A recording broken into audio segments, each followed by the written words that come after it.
누가복음 20장 20절부터 26절까지 읽겠습니다.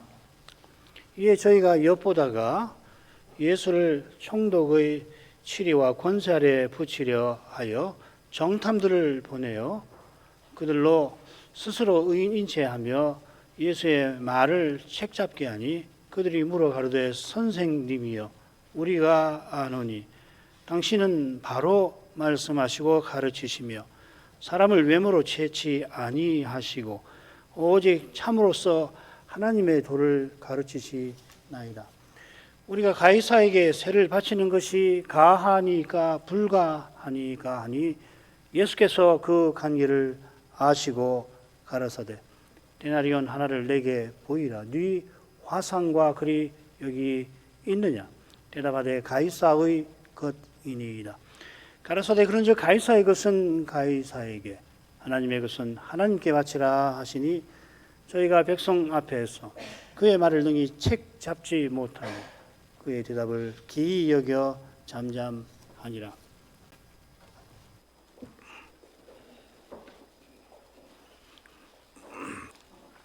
주님께서 예루살렘에 입성하신 다음에 성전을 정화하셨습니다. 그 성전에서 백성을 가르치셨습니다. 그러자 공회의 대표들은 주님을 죽이려고 꾀하되 모든 백성이 귀 기울여 들으니 어찌할 방침을 찾지 못하였습니다. 이게 월요일인데 공리 끝에 이튿날 그들은 성전에서 주님께서 백성을 가르치시는 그 자리에서 주님의 권세에 도전했지요. 감히 도전하는 그들에게 주님께서 자기의 권세를 나타내시며 그들의 교만한 신문과 악한 시험을 물리치셨습니다. 이어 그 광경을 지켜보던 백성에게 비유를 베푸셨습니다. 주님의 비유를 듣던 백성은 악한 포도 농부들이 주인의 사랑하는 아들까지 죽이고서 주인이 그 결과로 그들을 진멸시키신다는 이야기를 듣고는 결코 그럴 수 없나이다 하였습니다. 순진한 그들에게 주님께서는 건축자의 버린 돌이 모퉁이의 머릿돌이 되었다는 이 시편 118편의 예언이 곧 그들의 눈앞에서 이루어질 것이라고 예고하십니다. 과연 공회의 대표들이 이 비유가 자기들을 가리켜 말씀하신 줄 알고 주님을 즉시 잡고자 합니다. 이번에도 백성이 두려워서 포기합니다마는 그러나 전날처럼 포기하진 않습니다. 공회가 몇 시간인지 모르지만 기회를 엿보다가 다시금 이튿날 다시금 주님을 시험합니다. 줄거리를 보시지요. 머릿말이 21절 상반절입니다. 공회의 대표가 주님을 총독의 권세 아래 붙이려고 책 잡고자 했다는 거고, 그래서 정탐을 보내지요. 그 정탐들이 아첨하며 교묘한 질문을 던지는 내용이 22절까지 나옵니다. 그 다음 한가운데 주님께서 그들의 계략을 아셨다 하고서는 24, 25절에 주님께서 지혜롭게 대답하시는 장면이 이어집니다. 정탐이 백성 앞에 주님을 책잡지 못하고 주님의 대답을 기이 여겼다. 머릿말이 이렇게 끝납니다. 이 가이사의 것은 가이사에게 하나님의 것은 하나님께 바치라는 이 말씀만큼 이 사건이 참 유명해서 사건의 줄거리를 굳이 설명할 필요가 없을 정도입니다. 이 마태, 마가도 똑같은 순서로 제가 보니까 마태복음 줄거리하고 똑같이 만들어졌던데 약간 차이가 그러나 길이에서 납니다. 마태복음이 좀 깁니다. 자세히 들여보면 표현이나 강조점에서 그래요. 특별히 이 누가복음을 보면은 공회의 악한 의도와 계략이 좀 더 상세히 기술되어 있다는 것을 확인할 수가 있습니다. 이건 이제 그 내용에서 확인을 해보고 마태복음이나 마가복음에 기록된 것을 한번 견주어서 한번 보시면 흥미로우실 겁니다. 자, 머리말로 가죠. 이에 저희가 엿보다가 예수를 총독의 치리와 권세 아래 붙이려 하여 정탐들을 보내어 그들로 스스로 의인인 체하며 예수의 말을 책 잡게 하니 그들이 물어 가로되. 여기 20절에 저희는 바로 앞절에 나오는 이 서기관들, 대제사장들을 가리키겠죠. 마태는 바리새파가 이 사건을 주도했다고 기록을 해놨습니다. 바리새파가 주도했지만 공회의 동의를 받은 거죠. 누가는 공회가 엿보며 이를 꾸몄다 하였습니다. 엿본다는 낱말이 누가복음에 두 번 더 나오는데 둘 다 바리새인들이 예수님을 해코지 하려고 몰래 염탐하는 데 쓰입니다.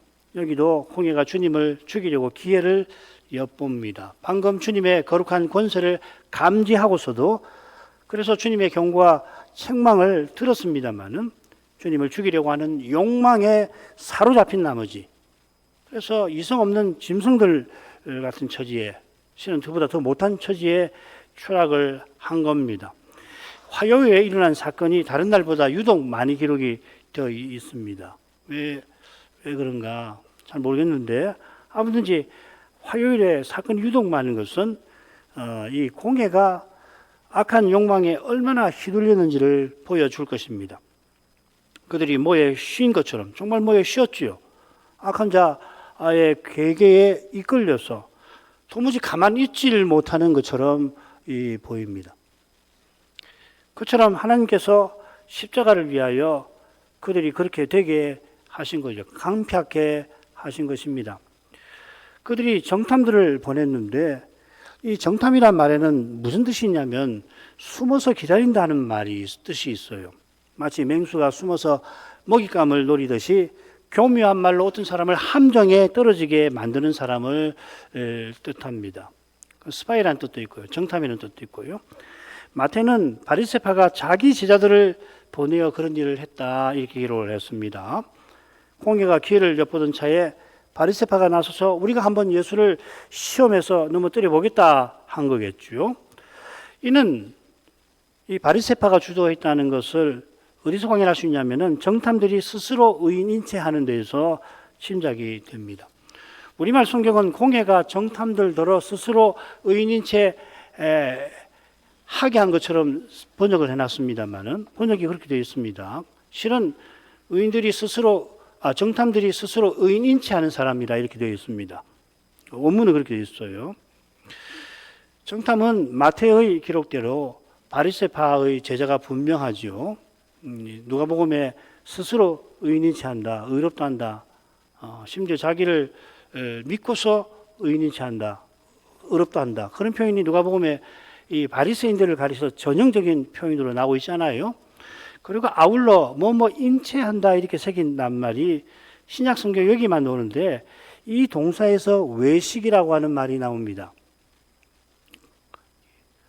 그러니까 스스로 의인이라 외식했다 이렇게 새겨도 됩니다. 스스로 의인이라 외식하는 정탐들을 보내었다 이 말입니다. 그러니까 공회는 스스로 의롭다 하며 남의 잘못 찾아내는데 혈안인 그런 사람, 바리새파 중에서도 특히 그런 사람들, 남의 눈에 티끌을 찾아내는 사람들 말이죠. 그런 자들을 선발해서 보낸 것처럼 누가가 기록을 해놓았습니다. 그러니까 마태복음하고 똑같은 거죠, 그죠? 똑같은 사실을 기록을 해놓은 겁니다. 기회를 엿보던 공회가 정탐을 보내어 예수의 말을 책잡게 하였다. 이 책잡다라고 새긴 낱말이 19절에 보시면 잡는다 하는 말과 비슷한 뜻이에요. 우리말로 책잡는다는 말은 남의 잘못을 들어 말한다는 거죠. 책잡는다, 꾸짖는다, 잘못을 지적한다 이 말 아닙니까? 지금 정탐들은 예수의 말을 빌미로 예수님을 체포하러 들어간 겁니다. 말로 붙잡는다 이런 말입니다. 이걸 이제 책잡는다 이렇게 번역을 했습니다. 이 체포의 비중이 갑니다. 그러니까 시험하는 거죠, 그죠? 이런 점에서 마태복음에 나오는 내용을 참조할 만합니다. 바리새파가 자기 제자들을 헤롯 당원과 함께 보냈다고 되어 있죠. 헤롯 당은 바리새파와 달리 친로마적 입장을 취하고 있습니다. 이들이라면은 헤롯의 권세를 이용해서 주님을 현장 체포할 수가 있을 것 같아요. 물론 공회도 이런 체포할 수 있는 군인이 있는 거죠, 그죠? 그러니까 국가 반란죄 같으면은 헤롯 당원이 체포할 거고, 참남죄 같으면은 이 성전 경비대가 붙잡고 그렇게 할 수가 있겠죠. 그 목적이 뭐냐면 예수를 총독의 치리와 권세 아래에 붙이려 하는 겁니다. 이는 3일 후 금요일 아침 일찍 공회가 예수님을 총독에게 끌려가서 반역죄로 넘길 그 일을 떠오르게 합니다. 요컨대 지금 공회가 예수님을 빌라도에게 넘겨서 죽이려 한 거죠. 이들이 이날 얼마 전에 몇 시간인지 한 시간 전인지 2시간 전인지 모르지만 주님의 권세를 문제 삼았을 때 자신들의 권세로 주님을 죽이려 했지만 실패하자 이제 총독의 권세를 의지해서라도 예수님을 죽이려 한 겁니다. 이는 예수님을 참난 죄로 몰아서 백성들이 돌을 던져 주님을 죽이게 하려 했는데 이번에도 그럴 가능성이 없진 않아요. 자칫 자기네가 백성에게 돌에 맞아 죽을 수도 있겠다고 생각하기에 이르렀던 것과 무관치 않을 겁니다. 이런 생각에 이런 이들은 주님께서 자기네를 악한 포도원 농부라 하시자 이제 물불을 가리지 않고 주님을 죽이려 한 겁니다. 그렇게 미워하던 총독의 권세를 빌려서라도 예수님을 죽여서 자기 권세를 유지하게 하려 한 겁니다. 특히 바리새파는 자기네가 누구보다 여호와를 잘 섬긴다고 자랑했지만 실은 육의 몸의 부끄러운 문제에 누구보다 시달려 있는 겁니다. 악한 마귀의 미혹에 그래서 끌려가는 거겠죠. 그 다음 보죠. 선생님이여 우리가 아노니 당신은 바로 말씀하시고 가르치시며, 이 바로라는 말을 말씀과 가르치시며 붙여 읽어야 됩니다. 바르게 말씀하시고 가르치시며 사람을 외모로 취치 아니하시고 오직 참으로서 하나님의 도를 가르치시니이다 나이다. 우리가 가이사에게 세를 바치는 것이 가하니까 불가하니까 하니. 정탐들은 예수님을 선생님이라 부르고 우리가 압니다, 우리가 분명히 압니다 하고서 사악하게 아첨하고 있습니다. 누가복음에서 이 선생님을 다 조사해 보면 종종 선지자 같은 인물에게 이 호칭을 돌립니다. 세례 요한에게도 그렇죠. 사람들이 세례 요한에게 세례 받으러 갈 때 그를 선생님이라 부릅니다. 지금 정탐들도 그런 존경이 담겨 있는 칭호로 예수님을 불렀을 겁니다. 사람들이 이렇게 이 칭호를 이해할 텐데 그런 칭호로 불렀습니다. 그러나 선생님이라 부르는 그들의 마음은 주님을 향한 미움과 그리고 악의로 가득합니다. 그런 마음에서 우리가 잘합니다 한 것도 주님의 말로 책잡기, 체포하기 위함이지 위대한 선생님이심을 참으로 시인한 게 아니죠. 그들은 예수님이 바르게 말씀하시고 가르치시며 사람을 예모로 취치 아니하시고 참으로서, 이 참으로서라고 했는데 써가 맞습니다. 하나님의 도를 가르치신다고 말합니다. 이 부분은 마가복음과 거의 같고요. 마태복음은 배율이 조금 다를 뿐입니다. 주님의 활동을 셋으로 밝히는데 첫째와 셋째 똑같이 가르치시는 사실이 언급되어 있습니다.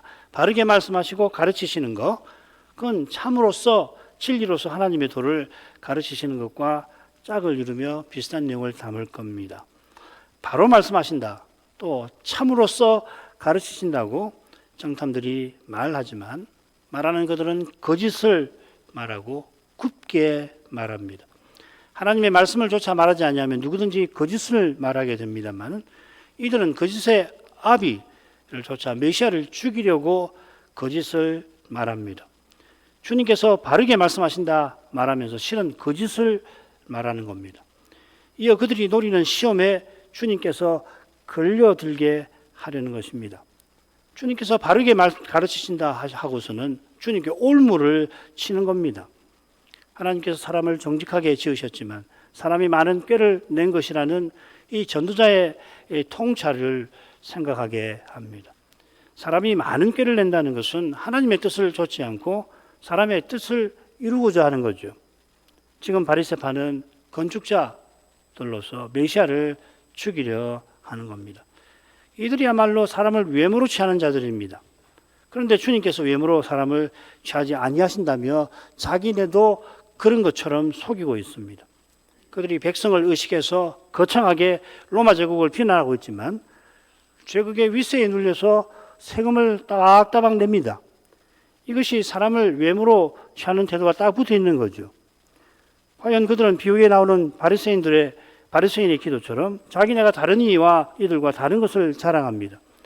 이 자랑은 자기네가 율법을 소유한 선민이라는 의식과 붙어 있습니다. 자기가 누군지 안다면 율법 주셔서 하나님 백성 삼으신 은혜에 감사하며 하나님의 영광을 찬송해야 합니다마는 이들은 주신 것을 내 것이라고 여기고 소유한 자신을 높이고 자기보다 못한 이를 멸시하고 자기보다 나은 이는 없이 하려 하는 겁니다. 제자들에게도 이는 못된 버릇이 있어서 예루살렘 여행 직전에 요한이 우리와 함께하지 아니한다는 이유로 귀신 쫓는 일을 금했다. 어떤 사람이 귀신을 쫓는데 우리와 함께하지 않으니까 제가 금했습니다. 주님께 자랑하던 말하니 주님께서 너희를 반대하지 않는 자는 너희를 취하는 자니라 위하는 자니라 바로 잡아 주셨습니다. 패거리 의식을 버리라는 이야기죠. 그러니까 요한이 우리를 말하지만 실은 자기가 뭐라도 되는 것처럼 감히 금한 것이죠. 자기가 없어지지 않으면 아무도 사람을 외모로 취하는 데서 벗어나질 못합니다. 지금 정탐은 외모로 취하지 아니하신다며 주님을 칭찬하면서 자기들처럼 로마나 백성의 눈치를 보지 말고 자기들은 지금 로마나 백성의 눈치를 보는 거 아니에요. 주님은 이제 자기들 묻는 말에 정직하게 대답해 보시지요. 압력을 넣는 것이죠. 그러면서 이 사람의 눈치를 보고 있는 거 아니에요. 백성들 눈치를 보고 로마 제국의 눈치를 보고 그들은 지옥문을 열어 제치려고 악의적인 질문을 주님께 던집니다. 주님을 반역자로 만들어 죽이려고 시험합니다. 그들은 그저 주님을 죽이려 합니다마는 실은 하나님의 인생 구원하시는 뜻을 무너뜨리려고 하는 거죠. 주님은 유월절날 십자가에 달려 돌아가셔야 합니다. 옛적에 하신 예언을 다 이루시며 돌아가셔야 합니다. 예수님이 그냥 땅에 오셔서 죽으시면 끝나는 게 아니에요. 그냥 죽으시면 죄를 다 사는 게 아니란 말이죠. 구약의 모든 말씀을 좇아서 유월절에 십자가에 달려 돌아가심으로 해서 하나님의 뜻을 다 이루시고 그게 우리의 구원의 근거가 되는 거 아니에요. 마귀가 공생의 초기에 자기에게 경배하면 천하 만국의 권세와 영광을 주겠다고 시험할 때 주님은 하나님 말씀으로 그 시험을 물리셨습니다. 마귀는 얼마나 쉬우냐. 내게 절만 한번 하면은 그 메시아로 가져야 할 권세 영광을 다 줄 거다. 그런데 주님께서는 그 길을 단연코 거부하신 거 아니에요? 주님께서 하늘과 땅의 모든 권세를 받으시는 길은 오직 하나님의 뜻을 좇아 십자가 지시고 부활하시는 거기 있는 겁니다. 지금 바리새인들도 자기 아비처럼 악한 시험을 통해서 주님의 길을 가로막으려 하는 겁니다. 그들은 우리가 가이사에게 세해 바치는 것이 가합니까 불가합니까 하고 묻습니다. 이 가하다는 말은 율법을 따른다, 율법을 지킨다는 뜻입니다. 합법적이라는 말입니다. 합율법적입니다. 언약 백성이 언약의 나라를 식민지 삼을 로마 제국에게 세금 바치는 것이 하나님의 언약에 합당한 것인가를 묻는 것입니다. 바리새파가 백성의 선생이며 인도자로 자임한다면 당연히 이런 질문에 바른 답을 제시해야 할 것입니다. 그런데 그들이 실은 가이사에게 세금을 지금 이미 내고 있다 하는 겁니다. 밑에 있는 내용을 읽어보십시오. 왜 이게 심각한 문제가 될 수 있는지. 특별히 열심당원들은 이 세금을 내되 이 가이사의 화상과 거리 있는 그 동전 사용하는 것도 반대했거든요.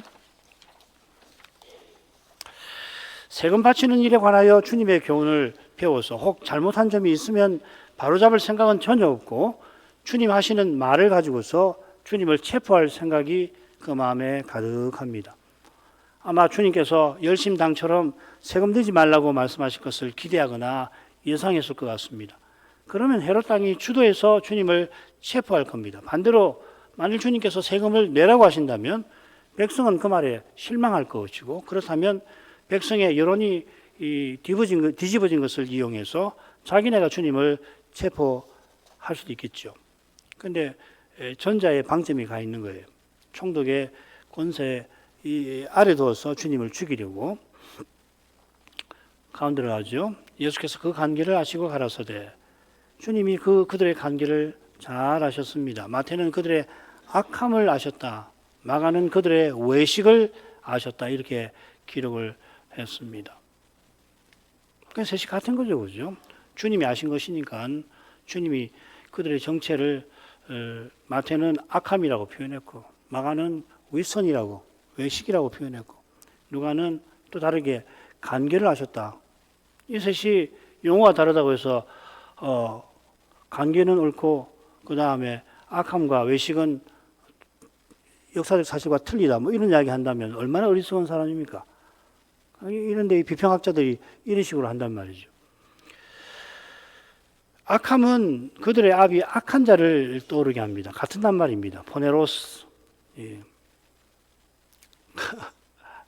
원문으로 알면 훨씬 쉽습니다. 같은 말이에요. 그 악한 자, 포네로스라는 말이고, 이 악함도 이 포네로스라는 말이거든요. 외식은 그들의 배도를 가리키죠. 마찬가지로 그들의 관계는 마귀가 하와를 미혹할 때 쓰던 그겁니다. 고린도서 11장 3절 보시면 뱀이 그 관계로 이화를 미혹해 하였다. 그러니까 이 관계는 이 배도와 관련된 악한 자 마귀의 아주 지독한 꾀를 암시하는 거죠. 그런데 주님께서 공생의 처음에 마귀에게 시험 받으실 때처럼 지금 마귀의 자식들에게 시험 받으시는 것입니다. 하와는 마귀의 관계를 알지 못해서 결국 시험에 넘어갔죠. 또 정확하게는 곁에 있던 아담이 언약의 대표답게 이 마귀의 관계를 간파하여 하와를 보호하지 못했을 뿐 아니라 그와 함께 시험에 넘어진 겁니다. 둘째 아담이신 주님께서는 첫째 아담과 달리 둘째 아담보다는 마지막 아담이라고 하십시다. 마지막 아담이신 주님께서는 첫째 아담과 달리 마귀의 시험을 받으실 이유가 주님 자신에게는 전혀 없는데도 우리를 위하여 기꺼이 시험 받아 주셨습니다. 히브리서를 읽겠습니다. 모든 일에 우리와 한결같이 시험을 받은 자로되 죄는 없으시니라는 말이고요. 2장 18절 자기가 시험을 받아 고난을 당하셨은즉 시험 받는 자들 우리를 능히 도우시느니라. 그런 주님이시라 주님의 신부인 교회를 시험에서 능히 보호하십니다. 요한일서 5장 18절 읽습니다. 하나님께로서 난 자마다 범죄치 아니하는 줄을 우리가 아노라. 하나님께로서 나신 자가 저를 지키심에 악한 자가 저를 만지지도 못하느니라. 하나님께로서 난 자, 이 중생한 사람이죠, 그죠? 신자를 말합니다. 신자는 시험받지 아니한다는 뜻이 아니라 여전히 약한 본성이 있어서 시험을 우리가 받지만 배도는 아니한다는 말입니다. 여기 하나님께로서 난 자마다 범죄치 아니한다. 아니 예수 믿는 사람은 이제 죄 절대 안 짓는 말 아니지요. 배도를 아니한다는 겁니다. 그 이유가 하나님께로서 나신 자, 하나님의 아들이시죠. 그리스도께서 우리를 지키시는 데 있습니다. 이런 일을 위하여 지금 주님께서 우리를 배도에서 건져주시기 위해서 주님께서는 바리새인에게 시험을 받으십니다. 그러한 방식으로 주님은 십자가로 한 걸음씩 한 걸음씩 나아가시는 겁니다. 그들의 관계를 아신 주님께서 이 시대에 주님의 교회가 마귀의 관계를 간파하게 해주실 것입니다. 그 길이 무엇인지 바울은 에베소서 4장 11절부터 14절에서 밝히고 있습니다. 이 14절의 관계라는 파누르구스라는 말이 파누르기아라는 말이 여기 나옵니다. 번역은 안 되어 있습니다. 번역이 안 되어 있는 게 아니라 낱말을 섞어가지고서 정확하게 뭔지 모르겠어요. 간교인지. 그 길은 부활하신 주님께서 말씀 전하는 직분을 교회에 선물로 주셔서 그 말씀을 받아 그리스도처럼 섬겨서 그리스도의 몸으로 세워나가는 겁니다. 홀로 되는 게 아닙니다. 마귀가 한같이 물을 토하여 주님의 교회를 물에 떠내려가게 한다. 계시록 12장 끝부분에 나오죠. 마귀가 토하는 물은 거짓 교훈입니다. 얼른 들으면 바른 교훈 같은데 실은 속이는 교훈이죠. 속지 아니하는 길은 하나예요. 그리스도가 말씀하시는 그것을 듣는 겁니다. 그리스도를 듣는 것이에요. 그게 히브리서 2장 11절이죠. 2절이죠. 이르시되 내가 주를 형제들에게 선포하리이다. 이것은 모든 들은 것을 또 간절히 삼가는 심정, 그리고 우리 믿는 도리의 사도와 대지상이신 그리스도를 깊이 생각하는 그리스도께 전심으로 향하는 태도와 붙어 있습니다. 이런 심정과 태도를 겸손히 구하고 주께서 친히 말씀하신다고 약속하신 그 예배를 전심으로 드리는, 거기서 이 세대의 배도의 물결을 이기는 길이 열릴 것입니다. 그 다음으로 가죠. 데나리온 하나를 내게 보이라. 네 하선과 그리 여기 있느냐. 대답하되 가이사의 것이니이다. 가라사대 그런즉 가이사의 것은 가이사에게, 하나님의 것은 하나님께 바치라 하시니. 주님께서 정탐들에게 데나리온 하나를 내게 보이라 하십니다. 이 동전에는 이 그림과 글이 있습니다. 그 당시 이 동전을 보면 이런 동전이 꽤 있습니다. 인터넷에서 다 확인할 수 있습니다. 디베리우스 황제의 얼굴과 함께 신성한 아우구스투스의 아들 디베리우스라고 하는 글이 한 면에 새겨져 있고, 뒤집어 보면 황제가 멸류관을 쓰고 의자에 앉아 있는데 뭐라고 되어 있냐면 지극히 높은 제상이라 글이 써 있습니다. 이 화성과 글은 로마 황제를 신으로 높이는 관행을 보여줍니다. 그래서 열심당원은 이런 돈으로 세금 내는 것을 거부했던 겁니다. 바리새인도 황제 숭배를 분명히 거부합니다만 세금 내는 일은 거부하지 않았습니다. 주께서 네 그림과 글이냐, 글이 여기 있느냐고 물으십니다. 그들이 한마디로 가이사의 것이니이다. 이 우문에는 낱말 하나가 되어 있습니다. 주님께서 가이사의 형상과 글을 보게 하시고 가이사의 것 이렇게 대답하게 만드신 겁니다. 그래야 그들이 평소 가이사의 것에 관하여 어떤 태도를 지니고 있는지 스스로 생각하게 하시는 것 같습니다. 그들이 신앙적 현지에서 실은 백성을 의식하고서 로마 제국의 식민지 지배를 반대하고 비난했지만 실제로는 제국의 막강한 힘에 눌려서 제국의 눈치를 보면서 그 지배를 받아들일 수밖에 없었습니다. 30년 전에 그들이 로마의 대표자들을 몰래 보내어서 아켈라오를 분모 왕으로 올리지 마시고 우리가 자치할 수 있도록 자치권을 달라고 황제에게 청탁한 일이 있었습니다. 유대를 다스리는 권력이 황제의 것이라고 인정한 것이죠. 그러면서도 메시아가 오셔서 로마에게서 독립시켜 주실 것을 바리새인들은 바라고 또 가르쳤는데 왜 그걸 가르치냐면 자기네 세상을 유지하려는 데 있었던 겁니다. 같은 이유로 그들이 세금 문제로 주님을 시험하는 거죠. 자기네 세상을 유지하기 위해서 주인의 상속자인 아들을 죽이려 하는 것입니다. 그들은 악한 포도원 농부입니다. 주님께서 그런즉 하시며 가이사의 것은 가이사에게, 하나님의 것은 하나님께 바치라고 하십니다. 바리새인은 모든 것이 하나님의 것이라 하면서 어쩔 수 없이 가이사의 것을 인정합니다. 가이사의 것을 인정하는 이유도 모든 것이 하나님의 것이라고 백성에게 가르치는 이유도 결국은 모든 것을 자기네가 갖고자 하는 욕심에 있는 겁니다. 주님이 이런 욕심을 드러내시면서 하나님께서 가이사에게 권세 주시며 그를 통해서도 온 세상을 통치하신다는 것을 가르치시는 겁니다. 다니엘이 오래전에 철의 제국, 곧 가장 흉측한 짐승의 제국이 역사에 등장할 것이라 메시아 보내실 때 등장할 거라 예언하였습니다. 역사의 끝, 곧 종말에 뜨인들이 온 세상을 채울 것인데 그때 인자의 나라가 영원히 설 것입니다. 그런 일이 있기 전에 이스라엘이 바벨로니아와 페르시아와 헬라와 로마의 지배 아래에 있게 하신 겁니다. 이스라엘이 바벨론 포로에서 돌아오게 하셨지만 메시아 보내시기까지 열왕의 때가 흘러가도록 그와 같이 흘러가게 하신 겁니다. 열왕의 때가 그러나 허무하게 흘러가게 하시지는 않았습니다. 메시아가 영원한 나라 세우시는 일에 세상 제국의 지배가 필요했던 것입니다. 로마의 정치한 행정과 광범위한 도로가 오순절 이후에 복음이 온 세계에 전파될 수 있었던 도움이 되었고 그에 앞서 헬라를 건국한 이 알렉산더가 성경을 기록한 호인의 헬라어를 온 세상에 퍼지게 한 일.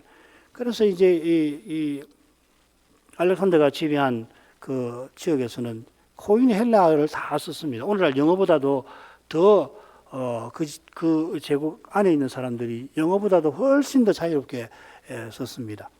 그러니까 사도들이 복음 전하는데 얼마나 도움이 됐겠어요? 다들 이 코인의 헬라어를 말하고 쓰고 하니까 하나님께서 페르시아를 통해서 이스라엘이 포로에서 돌아오게 하셨고 성전 짓고 성벽을 또한 중건하게 하신 겁니다. 이날에도 하나님께서 못 백성에게 불신자와 불의한 자와 악인에게도 생명과 호흡과 만물을 주시는데 그 이유가 뭡니까? 우리가 그리스도의 부활 생명을 받아서 그리스도 안에서 하나님을 부르며 그리스도께서 전부 안에서 전부인 세계를 이루어 나가게 하시는 겁니다. 이 거룩한 목적을 깨닫는 신자는 매주일 하나님께 하나님의 것을 드리는 거죠. 모든 것을 하나님의 것으로 인정하여 드리는 거 아니에요. 자기 소유만 아니라 오늘도 우리의 생명, 우리의 존재까지도 헌상을 통해서 그리스도 안에서 우리는 헌상한 거 아닙니까? 이런 신자는 사도의 교훈을 따라 공세받을 자에게 공세를 바치고 국세 받을 자에게 국세를 바칩니다. 사도는 하나님이 세우신 세상 권세자를 하나님의 사자라고도 부르며 그들을 통해서 하나님이 악을 억제하셔서 하나님의 교회가 고요하고 평안한 생활을 하게 하신다고 교훈합니다. 그래서 사도는 교회가 모든 사람을 위해서 기도하되 임금들과 높은 지위에 있는 모든 사람을 위해서 기도하라 가르쳤습니다. 무엇보다 다니엘이 느부갓네살을 권면한 그 교훈을 쫓아서 공의를 행하고 가난한 자를 긍휼히 여기는 이가 자기 속한 나라의 통치자 되기를 구할 필요가 그 백성인 신자에게 있는 것입니다. 세금 바치는 것만큼 그보다 더욱 국가와 통치자를 위해서 기도하는 것이 중요한 겁니다. 이런 기도를 바르게 들으려면 하나님께 모든 것을 드리는 헌상의 태도가 있어야 합니다. 하나님께서 그리스도를 통해서 그 뜻을 이루어 가신다는 것을 깨닫고 그리스도처럼 하나님을 전심으로 의지하는 심정이 있어야 하는 겁니다. 그래야 눈앞에 현실에 매여서 일희일비하지 않는 겁니다. 현실에서 유력한 쪽으로 그것이 이 정파 혹은 저 정파이든지 혹은 이런 이념이든지 저런 이념이든지 거기 끌려가지를 않고 선한 목자의 인도를 받아 저 영광의 목표로 전진할 수 있습니다.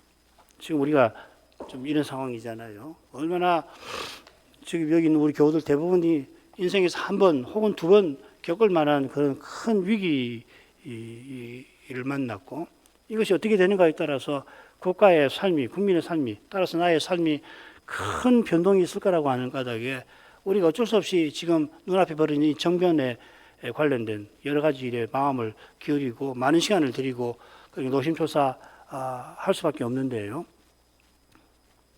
신자는 거기 매이면 안 될 것입니다. 이 현실에서 선한 목자이신 주님께서 보편의 교회를 이 역사의 현장에서 어디로 이끌고 가시는가 하는 것을 항상 살피고 그 인도를 받아가기를 힘써야 할 겁니다. 아울러서 사람이 쉽게 빠지는 이 양비론과 전혀 다른 입장입니다. 지금 말씀드리는 선한 목자께서 보편의 교회를 역사의 길에서 친히 인도하신다라고 하는 이 가르침을 쫓아서 여기도 저기도 매이지 아니한 이것이 양비론과는 전혀 다른 거죠. 양비론이라고 하는 게 결국 현실을 무시해버리는 거 아니에요? 우리 개혁신앙은 현실을 무시할 수가 없어요. 특별히 우리 개혁신앙의 그 일반 은총론이라고 하는 것이 그렇잖아요. 일반 은총론은 최악의 경우에도 거기 하나님의 은총이 있다는 것을 인정하는 태도죠. 이건 비관론이 아니잖아요. 우리는 희한해요. 거기서 하나님께서 은총을 베푸신다는 거, 호의를 베푸신다는 것을 알고 그것을 하나님 주신 것으로 인정하는 거잖아요. 그렇지만은 목표는, 가는 길은 저 영광의 목표를 향해서 가는 것이 우리의 목표여야 되는 것이죠. 그래야 현실에 깊이, 어떤 사람은 정치하는 사람이면 당연히 정치에 깊이 연루가 될 수밖에 없잖아요. 뭐 지금 선거철이니까 뭐 선거 운동은 다 할 수 있는 것이고 돈을 받고서 그러면 뭐 하루 종일 그 선거운동 하셔야 될 거 아니에요? 그럴지라도 그 현실에서 우리 주님께서는 이 역사 현실에서 뭘 하고 계시는가? 대한민국 지금 우리 앞에 펼쳐져 있는 이 현실에서 우리가 보아야 할 것이 무엇인가?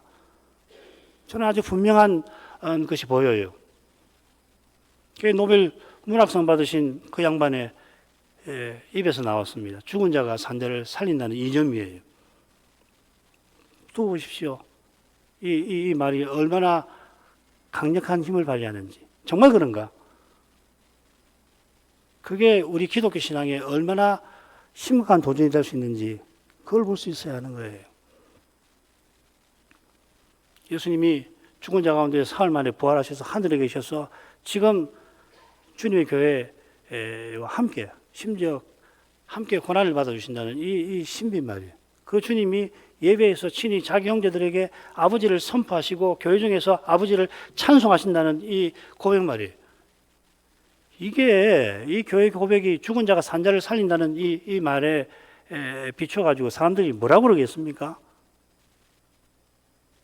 얼마나 멸시할 수 있습니까? 그럴지라도 우리는 하나님 말씀 붙들고 가는 거예요. 그리스도께서 말씀하신 대로 이르시되 내가 주를 아버지를 내 형제들에게 선포하며 내가 아버지를 교회 중에서 찬송하리이다. 서원하신 그 서원을 이루고 계시는 거거든요. 이 믿음으로 뚫고 가는 거예요. 그래야 이제 안 그러면 이 당 저 당에 투표할 수 있습니다. 이 당이 저 당보다 더 나을 수 있지만 그게 마치 전부인 것처럼 살지는 않게 된단 말이죠.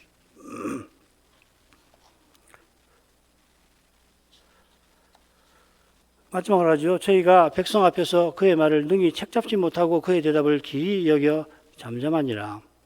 정탐들이 백성 앞에서 주의 말을 책잡을 수 없습니다. 그들이 공회에서 보냄받은 목적을 이룰 수 없습니다. 주님의 능력 있는 말씀에서 주님의 권세가 드러난 겁니다. 주님께서 아버지의 뜻을 이루려고 공회의 그 관계와 악한 소나기에 넘어가지 아니하신 것입니다.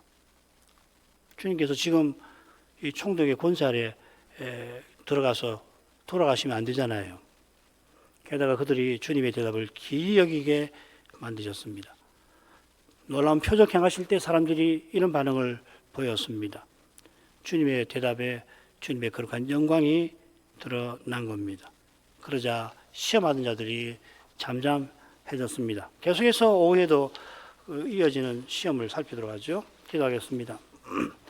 거룩하신 아버지 예수께서 주님의 권세에 도전하는 공회의 대표들에게 주님의 권세를 드러내셨지만 악한 자의 자식들이 되어버린 공회의 대표들은 메시아를 미워하고 죽이려고 하는 악한 시험에 사로잡힌 나머지 그들의 아비의 악한 영향력에 지배되어서 도무지 쉬지를 못하고서 안식일이 유월절이 코앞인 그런 때에 쉬지를 않고 오직 예수님을 시험하여 넘어뜨리는데 골몰하였습니다. 바리새파가 자기 제자 곧 스스로 의인인 채 외식하는 자들을 선발해 보내어서 헤롯 당파와 합세하여 가이사에게 세금 내는 문제로 예수님을 반란죄로 총독의 권세 아래 두어 그를 망하게 하려 하였습니다마는 예수님께서는 아버지의 뜻대로 십자가로 향하기 위하여서 그들의 악한 시험을 다 물리치시며 그들이 얼마나 외모로 사람을 취하는 자들인 것을 폭로하셨습니다.